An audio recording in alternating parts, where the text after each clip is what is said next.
Bonjour à toutes et à tous, c'est un plaisir de vous retrouver pour un nouvel épisode du débrief de Foot Normand qui revient en long, large et en travers sur les épisodes récents qui se sont déroulés en National 2 et en National 3 avec un épisode un petit peu spécial aujourd'hui, épisode 14 qui sera, comme vous avez peut-être pu le voir, scindé en deux parties, partie 1 ce soir, partie 2 la semaine prochaine. Et oui, on n'a pas pu malheureusement disputer l'intégralité des rencontres prévues ce week-end, un report de 5 matchs au total dans le championnat de National 3 qui occasionne donc une émission un petit peu spéciale, une émission qui sera consacrée aujourd'hui à deux matchs de National 2, à 2 matchs de National 3, et une émission la semaine prochaine pour compléter cet épisode qui sera consacré à 4 matchs en retard du championnat de National 3. Voilà, j'espère que je suis assez clair et que vous vous y retrouvez. Toujours est-il que on a un bel épisode à vous proposer malgré un nombre de matchs réduit. On commence tout de suite comme vous en avez l'habitude avec la partie National 2.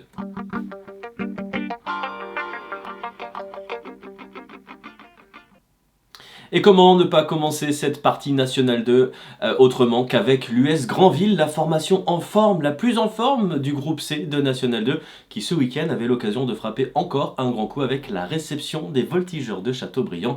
Est-ce que les hommes d'Olivier Caharo s'en sont sortis à bon compte? On voit ça tout de suite en images avec Thomas Bèze. L'US Granville reçoit les Voltigeurs de Châteaubriand pour prendre leur revanche sur le match aller. Et ce sont les Granvillais qui débutent bien la rencontre avec cette frappe de l'extérieur de la surface captée en deux temps par Clément Milon. Mais à la 16e minute, c'est Babacar Ley qui vient ouvrir le score.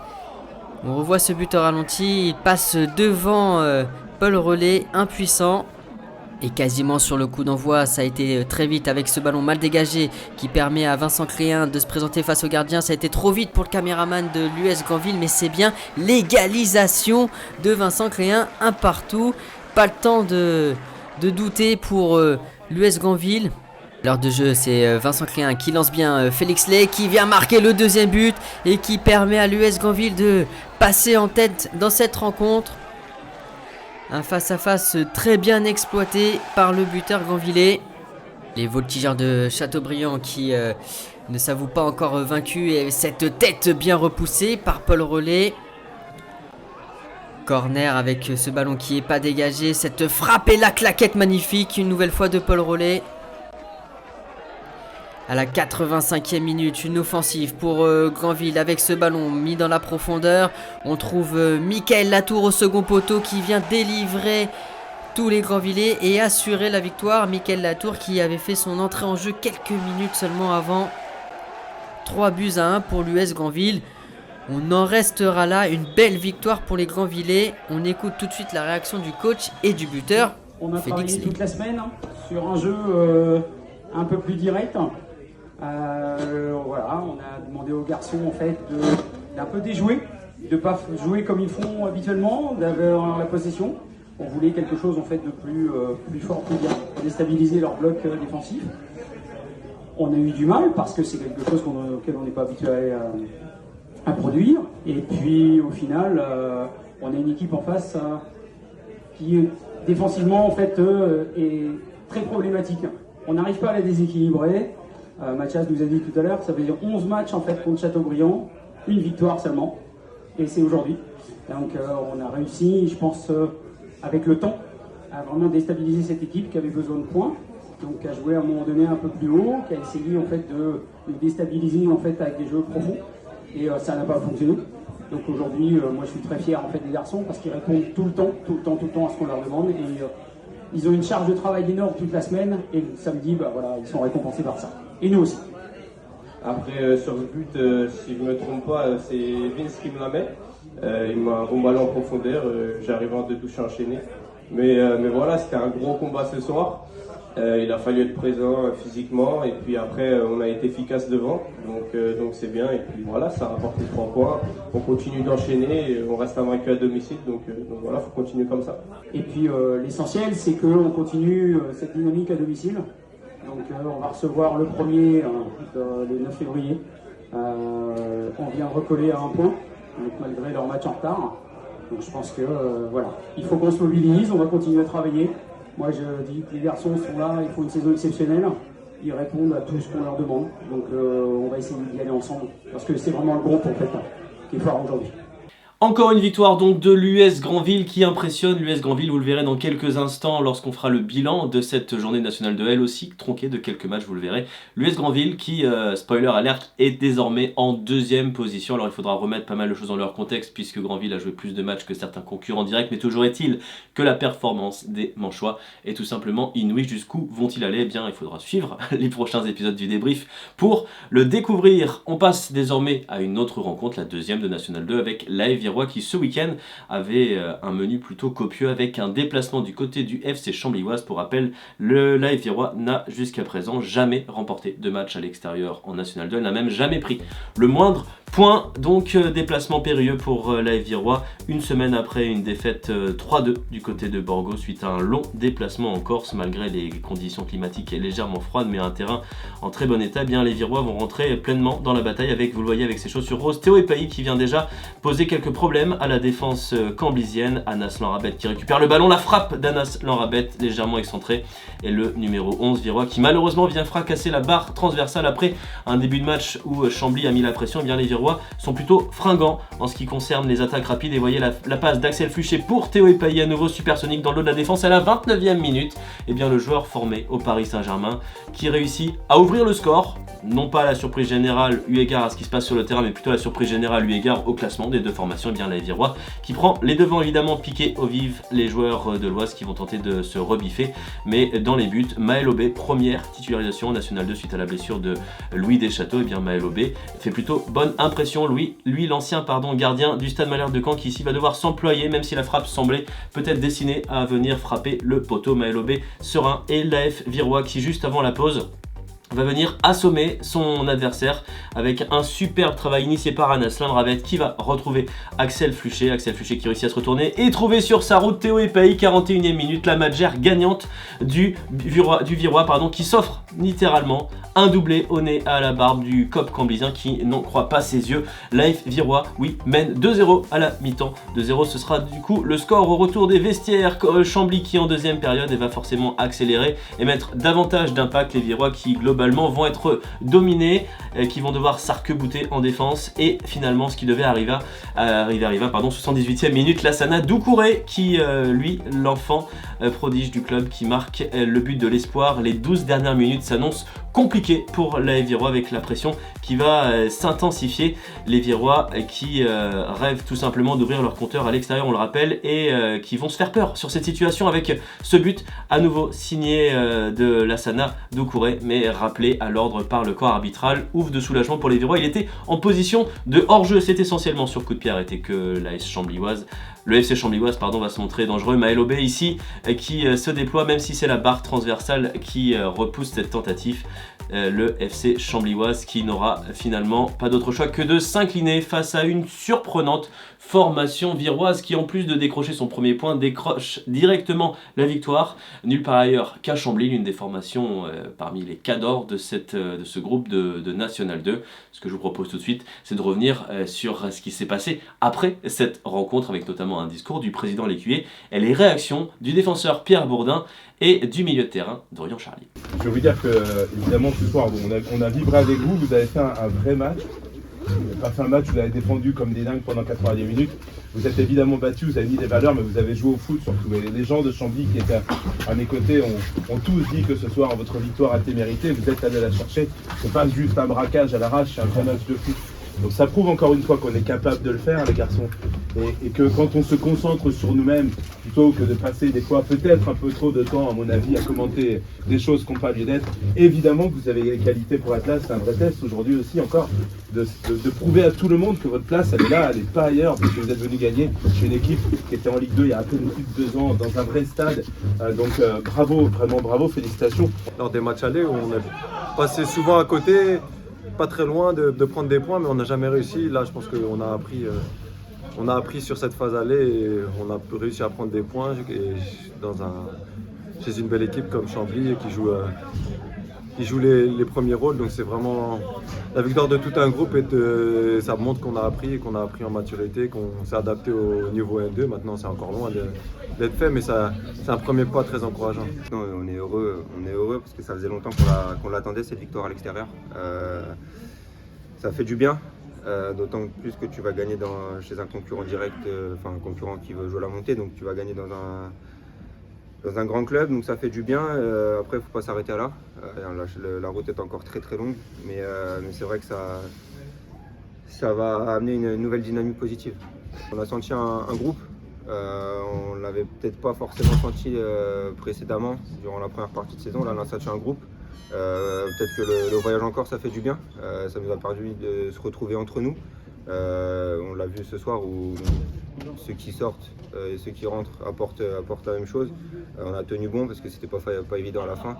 On se fait revenir au score à 10 minutes de la fin et on sait très bien que les 10 dernières minutes chez eux ça va pousser fort. Donc on a tenu bon et les entrants qui sont rentrés ont fait beaucoup de bien aussi.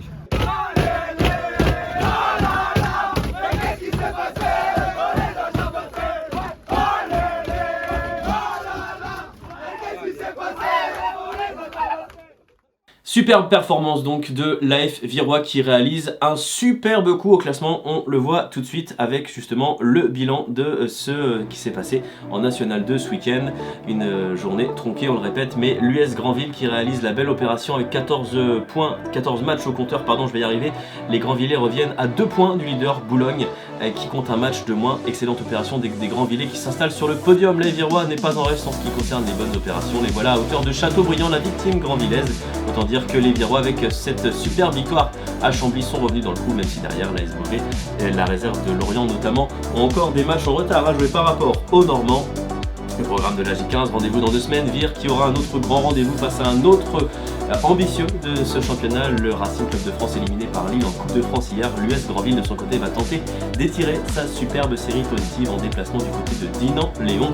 2 semaines donc pour préparer ces 2 rendez-vous. Les équipes normandes de ce championnat de National 2 qui nous ont régalé ce week-end. C'était même d'ailleurs la première fois que Granville et Vire gagnaient en même temps, lors d'un même week-end de championnat. Félicitations donc à nos 2 pensionnaires. On passe tout de suite à la partie National 3, forcément tronquée, on le rappelle, amputée de 5 matchs, mais avec 2 beaux rendez-vous au programme.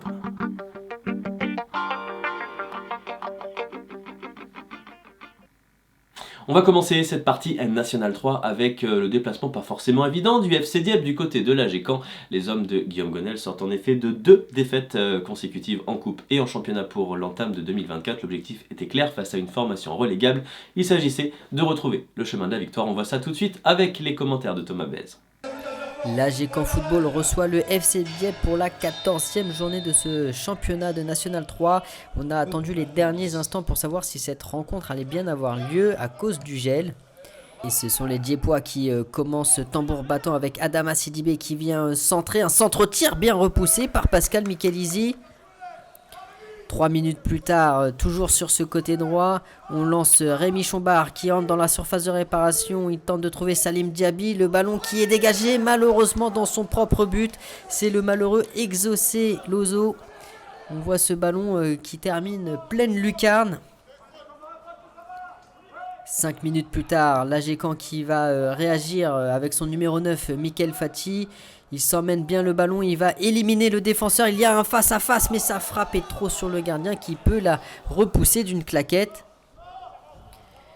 21e minute de jeu, c'est côté gauche cette fois-ci qu'on attaque côté Diepois avec ce bon centre. Et Adama Sidibé qui vient doubler la mise. Adama Sidibé plus prompt à reprendre ce ballon. Une frappe puissance qui laisse Pascal Michelisi impuissant. À la demi-heure de jeu, on attaque toujours côté Diepois avec ce ballon en retrait dans la surface de réparation. Mais bel arrêt du gardien. Et ensuite, c'est bien au-dessus. Adama Sidibé qui vient centrer. Bis repetita, mais cette fois c'est capté par Pascal Michelisi. L'AG Caen qui va réagir sur coup de pied arrêté. Mais sa tête manque de puissance pour vraiment attaquer le gardien Diepois. À la mi-temps, le FC Dieppe mène 2-0. Au retour des vestiaires, Mickaël Fati qui a tout de suite un ballon de réduction du score. Et il y a un face-à-face face à Alexandre Lefebvre, mais c'est remporté par le gardien Diepois. Le FC Dieppe qui continue d'attaquer avec ce centre qui est mal dégagé. Ça revient pour Maurice Latouka qui frappe en demi-volée. C'est repoussé une première fois, repoussé une deuxième fois. La défense qui a peiné à se dégager. La réaction cannaise avec Morgan Ardouin. Un centre qui n'est pas repris et qui vient frôler le cadre. 2 minutes plus tard, toujours Morgan Ardouin, cette louche vers Mickaël Fati, le défenseur qui n'arrive pas à se dégager, la réduction du score du numéro 9 Canet, 2-1. Voilà qui redonne espoir à l'AGCAN. 65e minute de jeu sur le coup d'envoi. Il y a ce ballon dans la profondeur pour Rémi Chombard qui vient tromper le gardien et marquer dans un angle difficile. Les espoirs ont été de courte durée pour l'AGCAN avec ce but. 3-1 pour le FC Dieppe. Maintenant, dans les 20 dernières minutes de jeu, il y a ce ballon qui traîne dans la surface de réparation. Ça s'envole au-dessus du cadre. L'AGCAN qui a pris un coup derrière la tête et qui voit le FC Dieppe toujours attaquer avec cette nouvelle frappe repoussée par Pascal Michelisi. Le danger qui revient et c'est un deuxième arrêt du gardien Canet. 80e minute de jeu. Il y a ce cafouillage à l'entrée de la surface de réparation. Morgan Ardouin qui décale côté gauche. Peut-être un nouveau centre. Voilà qui est fait. Le ballon qui traîne. On n'arrive pas à frapper. Le ballon qui revient dans les pieds d'Arthur Marieux qui réduit le score d'une frappe lourde.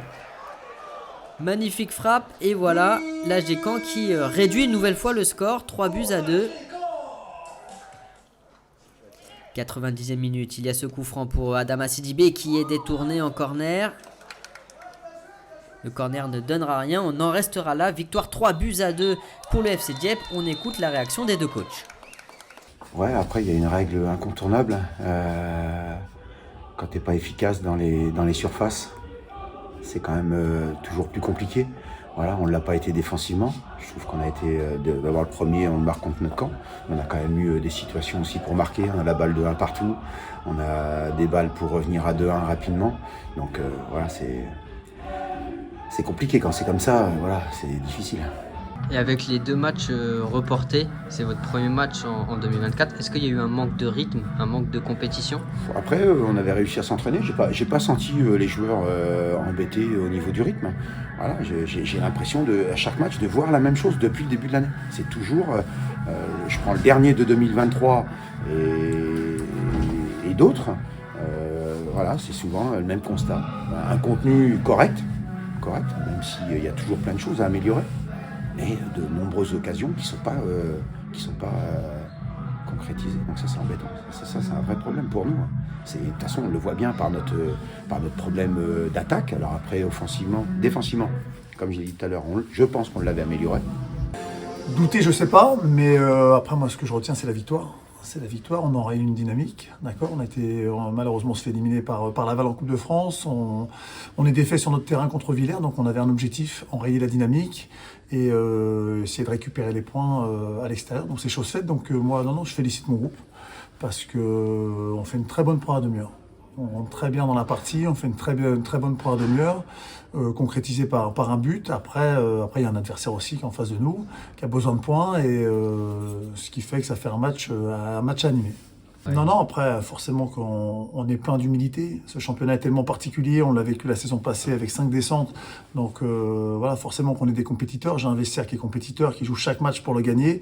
Allons-y par étapes. Aller chercher ce maintien, certainement à 35 points, donc aller chercher ce maintien à 35 points, puis après on verra après, match par match, ce qu'on peut faire dans ce championnat. On raye la dynamique, on gagne aujourd'hui, il y a très peu d'équipes qui ont joué, donc on prend des points sur beaucoup d'équipes. Donc c'est pour toutes ces raisons que je suis satisfait ce soir. La victoire donc du FC Dieppe qui va faire un bien fou au Hareng, on le verra dans quelques instants au classement, mais l'opération remontée avec la somme importante de matchs en retard semble bel et bien avoir commencé pour les hommes de Christophe Dubosc, l'AGCAN. Il va bientôt falloir réagir parce que ça commence à faire un petit moment que les Canets sont dans la zone rouge. On enchaîne avec une autre rencontre qui a opposé samedi après-midi le SU Cabourg à l'une des formations en forme dans ce championnat, le FC Saint-Lô-Manche. Le FC Saint-Lô-Manche qui fait évidemment partie des équipes en forme de ce championnat après un début compliqué. Les hommes de Djilali Bekar qui ont nettement redressé la tête et qui inquiètent tout simplement la plupart de leurs adversaires depuis plusieurs semaines. Mais vous allez le voir, ce sont les hommes de Philippe Clément, les locaux, qui vont se mettre en ordre de marche les premiers. La pression va être intense sur les cages de Xavier Gallien lors de la première moitié de la première période avec, vous voyez, ces situations qui s'enchaînent ici. Le gardien tout de vert vêtu qui doit s'employer, le SU Cabourg qui manque tout simplement de tranchant dans ses ces premières minutes et de précision à l'image de cette occasion. Le FC Saint-Lô qui ne va redresser la tête qu'un petit peu plus tard et qui va voir sur sa route l'excellent arrêt de Maxime Verrier. Une première période et même un match de manière générale qui est très très animé. Maxime Verrier à nouveau à l'aise ici pour stopper cette occasion saint-loise. Ça va d'un but à l'autre. On doit s'employer à nouveau aussi du côté de Xavier Gallien ici pour empêcher cette situation de rentrer. Nouvelle phase de domination pour les joueurs du SU d'Yves Cabourg, mais Théo Fontaine et ses partenaires qui ne parviennent toujours pas à trouver le but. Et on passe tout près de la correctionnelle ici pour le SUDC avec Baptiste Fleury qui a faussé compagnie la défense mais qui ne réussit pas à ouvrir la marque. Est-ce que c'est sur un exploit solitaire que les choses vont se décanter? Malgré le soleil dans les yeux, Xavier Gallien qui réussit à accompagner ce ballon en sortie de but. Ça insiste à nouveau du côté du SU d'Yves Cabourg, mais à nouveau le portier du FC Saint-Lô-Manche impeccable. Et finalement ce qui devait arriver arriva avec dans un premier temps une tentative qui vient fuir le cadre, mais la deuxième sera la bonne. Sortie du banc, Tony Lambard a le bon réflexe, le lob parfaitement senti, parfaitement ajusté, 85e minute, et l'attaquant historique qui a la lucidité d'ajuster parfaitement Maxime Verrier pour le 1-0 en faveur des joueurs de la préfecture manchoise. Derrière, le SU d'Yves Cabourg va rêver d'une fin de match semblable à celle contre la réserve du Stade Malherbe de Caen qui lui avait valu de tout inverser dans les derniers instants, mais malheureusement cette fois-ci, ça ne va tout simplement pas passer. Les joueurs du SU d'Yves Cabourg vont beau avoir essayé, cette fois-ci ils doivent rendre les armes et s'incliner 1-0 face à une formation décidément très en forme. Ce que je vous propose, c'est de découvrir la réaction d'un homme heureux, forcément Tony Lambard, l'unique buteur de cette partie. On l'écoute. Individuellement, ça fait toujours du bien de marquer. Ça rappelle un petit peu le scénario de l'année dernière. C'est au bon souvenir de l'année dernière. Donc, c'est bien. C'était un match pas facile. Une deuxième mi-temps un petit peu compliquée où on a un peu subi quand même. Mais c'est là où je pense, mine de rien, on passe un palier au fil des matchs. C'est qu'on arrive à ne pas prendre de but et même à gagner. Donc, tant mieux pour nous, c'est cool.